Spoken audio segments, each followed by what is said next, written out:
You made this? No. We made this. ये कहानी जैसे ही स्टार्ट होती है हम एक आदमी विक्टर फ्रैंकेनस्टाइन को देखते हैं जो कि एक मेडिकल स्टूडेंट है और ये अपनी लाइफ में कुछ बहुत बड़ा करना चाहता है। एक रात वो सर्कस में जाता है जहाँ पर एक खूबसूरत लड़की अपनी परफॉर्मेंस दिखा रही होती है और इसी परफॉर्मेंस के दरमियान ये लड़की काफी ऊंचाई से नीचे गिर जाती है जिसकी वजह से इसे काफी चोट भी लग जाती है। यहीं पर हम इगोर को भी देखते हैं जिसको कुछ बैक प्रॉब्लम है, इसकी कमर झुकी हुई होती है जिसकी वजह से ये सही नहीं चल पाता। ये इस लड़की को बहुत पसंद करता है। गिरने की वजह से ये लड़की सांस सही से ले नहीं पा रही थी, लेकिन इगोर समझ जाता है कि उसे क्या प्रॉब्लम है और उसको कैसे ठीक करना है। क्योंकि इगोर को ह्यूमन स्ट्रक्चर की काफी नॉलेज थी। ये सब इसलिए था क्योंकि वो कुबड़ा इंसान था, उसकी कमर झुकी हुई थी और उसको ठीक करने के चक्कर में उसने बहुत सी स्टडी कर रखी। उसके पास डिग्री तो नहीं थी पर वो किसी डॉक्टर से कम नहीं था और कुछ ही देर में वो उस लड़की की जान भी बचा लेता है और ये लड़की दोबारा से सांस लेने लगती है। विक्टर फ्रैंकेनस्टाइन भी ये सब कुछ देख रहा होता है और काफी हैरान होता है। वो इगोर के पास जाता है और उसे कहता है कि ये सब तुमने कैसे किया। वो बताता है कि ये मैंने बहुत सी बुक्स पढ़ रखी हैं। विक्टर उसको कहता है कि तुम सर्कस में अपना वक्त जाया कर रहे हो, अपना टाइम जाया कर रहे हो, तुम मेरे साथ चलो, मैं तुम्हारी नई जिंदगी बना दूंगा। ये सब बातें वहाँ का रिंग लीडर यानी कि रिंग मास्टर भी सुन लेता है जो उस जगह का ऑनर है। उसको बहुत गुस्सा आता है क्योंकि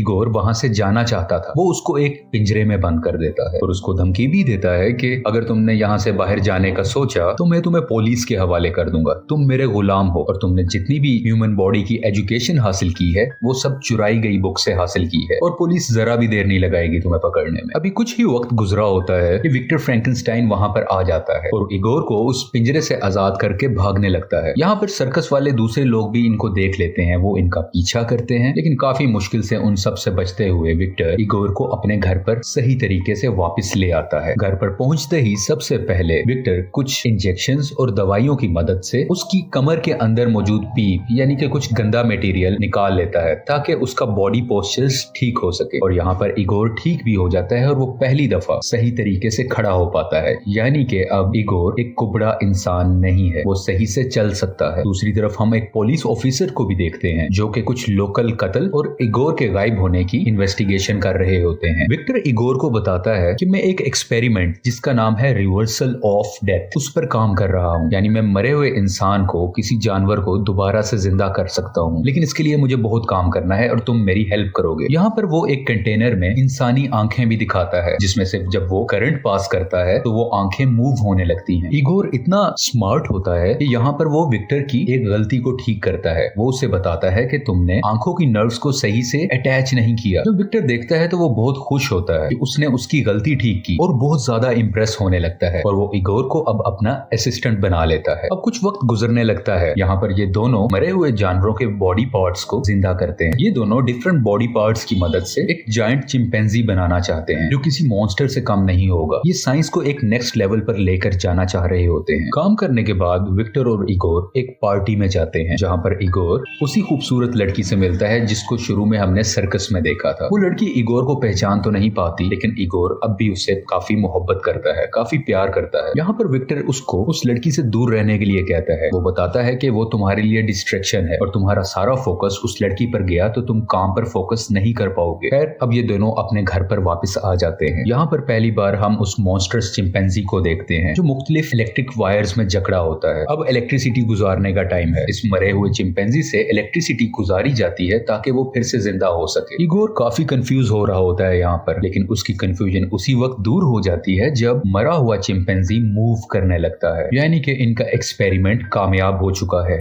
अगले ही दिन अपनी साइंस को प्रूव करने के लिए विक्टर फ्रैंकेनस्टाइन उस चिंपैंजी को अपनी यूनिवर्सिटी में लेकर जाते हैं। यहाँ पर थोड़ी सी मुश्किलें तो आती हैं, लेकिन जब वो चिंपैंजी जिंदा होता है तो वो इधर उधर अटैक करने लगता है, लोगों को नुकसान पहुंचाने लगता है, जिसको देखते हुए विक्टर अपनी ही बनाई हुई क्रिएशन यानी उस चिंपैंजी को मार देते हैं। विक्टर को उसकी यूनिवर्सिटी से निकाल दिया जाता है क्योंकि उसने अनकन्वेंशनल मेथड्स को इस्तेमाल किया है। यहीं पर इसके कुछ क्लासमेट्स भी होते हैं जो काफी अमीर होते हैं, काफी रिच होते हैं। वो विक्टर को कहते हैं कि हम तुम्हें फंडिंग देंगे, तुम इन एक्सपेरिमेंट्स को कंटिन्यू रखो। और ये भी बताता है कि तुम मेरे लिए आर्टिफिशियल ह्यूमनॉइड्स बनाओगे, यानी कुछ ऐसे क्रिएचर्स जिनको हम अपने मुताबिक क्रिएट कर सकें और वो हमारी मुख्तलिफ कामों में हेल्प कर सके। उसके अलावा काफी पैसे भी ऑफर करता है। यहाँ पर हम इगोर को देखते हैं, वो नहीं चाहता कि वो इन लोगों के साथ काम करे, लेकिन विक्टर इगोर को नजरअंदाज करते हुए यानी उसे अवॉइड करते हुए अपने रिच क्लासमेट की ऑफर को एक्सेप्ट कर लेता है। और इगोर भी उसकी हाँ में हाँ कर देता है, क्योंकि विक्टर ने उसको नई जिंदगी दी थी, उसकी कमर ठीक की थी, उसकी जान बचाई थी, उसने काफी एहसान किए थे, जिस वजह से वो विक्टर का साथ देने के लिए रेडी हो जाता है। अगले ही दिन वही पुलिस ऑफिसर विक्टर के घर आते हैं ताकि वो इस केस की जांच कर सकें। उन्हें यह भी मालूम हो गया था कि यूनिवर्सिटी में चिंपैंजी को जिंदा करने की कोशिश की गई थी, लेकिन इन पुलिस ऑफिसर के पास घर चेक करने का वारंट नहीं होता, तो विक्टर उनको घर चेक करने नहीं देता और वो मायूस होकर वहां से चले जाते हैं। यहाँ पर इगोर उस सर्कस वाली लड़की से मिलता है जिसको वो प्यार करता है। वो लड़की उसे समझाती है कि तुम विक्टर को मना करो कि ऐसे एक्सपेरिमेंट्स ना करे, वरना वो फिर से कोई मॉन्स्टर बना डालेगा। और ये दोनों बहुत सा वक्त साथ स्पेंड करते हैं। वहां से वापसी पर जब ये घर पर आ रहा होता है तो देखता है कि वही पुलिस मैन और उसके साथी घर का दरवाजा तोड़ रहे होते हैं। इगोर दूसरे दरवाजे से अंदर जाता है और विक्टर को भागने के लिए कहता है। उसे बताता है कि तुम्हारा इन्वेस्टर, तुम्हारा क्लासमेट, उसने हमारे भागने का इंतजाम किया हुआ है। लेकिन विक्टर वहां से नहीं जाता और वो सारी मशीनरी को तोड़ने लगता है। वो चाहता है कि ये मशीनरी किसी और के हाथ ना लगे। इतनी ही देर में वो पुलिस ऑफिसर अंदर आ जाता है और उनको गन दिखाकर रोकने की कोशिश करता है, लेकिन वो नहीं रोकते और पुलिस ऑफिसर और विक्टर की आपस में लड़ाई होने लगती है। काफी लड़ाई के बाद विक्टर उसको धक्का देता है, जिसकी वजह से उसका हाथ बड़े से गियर के अंदर आ जाता है और उसका हाथ कट जाता है। अब पुलिस ऑफिसर का एक हाथ नहीं रहा। दूसरी तरफ ये दोनों एक कैरेज में यानी घोड़े वाली बग्गी में बैठकर अपने उसी दोस्त के पास चले जाते हैं जिसने इस प्रोजेक्ट को फंड किया है। यहाँ पर इनका दोस्त यानी कि इन्वेस्टर इनको मजीद पैसे देता है। वो कहता है तुम मेरे प्रोजेक्ट पर काम करो, तुम एक आर्टिफिशियल ह्यूमन बनाओ। क्योंकि अब यहाँ पर काम करना सेफ नहीं था तो रिच इन्वेस्टर उसे कहता है कि तुम स्कॉटलैंड चले जाओ, वहां पर मेरा एक फैमिली बैंगलो है, तुम वहां पर खामोशी से खुलकर काम कर सकते हो। इगोर एक बार फिर से उसे कहता है कि तुम इन चक्रों में ना पड़ो, लेकिन विक्टर उसकी नहीं सुनता और वो स्कॉटलैंड के लिए चला जाता है ताकि अपने एक्सपेरिमेंट पर काम कर सके। जैसे ही वो चला जाता है तो रिच इन्वेस्टर इगोर के पास आता है और वो उसे बताता है कि जैसे ही ये एक्सपेरिमेंट कंप्लीट हो जाएगा तो मैं विक्टर को मार दूंगा और उसके बनाए गए आर्टिफिशियल ह्यूमन को मैं एक वेपन की तरह इस्तेमाल करूं, क्योंकि वो आर्टिफिशियल होगा तो उस पर ना कोई गोली असर कर पाएगी, ना कोई उसे मार पाएगा और वो मेरे हुक्म पर चलेगा। ये सब इसे बताते ही इगोर के हाथ पांव बांधकर उसे पानी में फेंकवा दिया जाता है, लेकिन काफी मुश्किल से इगोर अपनी रस्सियों को खोलता है और अपनी जान बचाकर ऊपर आ जाता है। अपनी जान बचाने के बाद वो उसी सर्कस वाली लड़की के पास जाता है और उसे कहता है कि विक्टर की जान खतरे में है, हमें उसकी जान बचानी होगी। और ये दोनों भी मिलकर स्कॉटलैंड चले जाते हैं ताकि विक्टर को बताया जा सके कि उसकी जान खतरे में है। यहाँ पर पहुंचते ही वो सब कुछ विक्टर को बता देता है कि तुम्हारे साथ खेला जा रहा है, तुम्हारी जान को खतरा है। लेकिन ये सब कुछ जानने के बावजूद भी विक्टर इस एक्सपेरिमेंट को कंटिन्यू रखना चाहता है, क्योंकि वो उसे एक सीक्रेट बताता है कि बहुत साल पहले एक तूफान आया था जहां पर मेरा बड़ा भाई मारा गया था और कहीं ना कहीं विक्टर अपनी भाई की मौत का जिम्मा खुद को देता है और वो इस एक्सपेरिमेंट के थ्रू अपने ही बड़े भाई को जिंदा करना चाहता है।